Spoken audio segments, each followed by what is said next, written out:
Hello நண்பர்களே. பெரிய ஆலமரம், அதன் அடியில் ஒரு நாற்காலி. அதில் குப்புசாமி உட்கார்ந்தார். சுண்டல் பொட்டலத்தை பிரித்தார். அப்போது வானம் இருண்டது.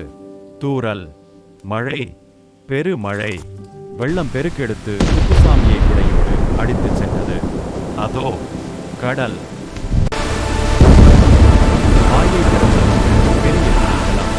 குப்புசாமி திமிங்கலத்தின் வாய்க்குள் சென்றார். உள்ளே சென்ற குப்புசாமி திமிங்கலத்தின் வயிற்றில் ஓங்கி உடைத்தார். திமிங்கலம் பூ என்று உமிழ்ந்தது.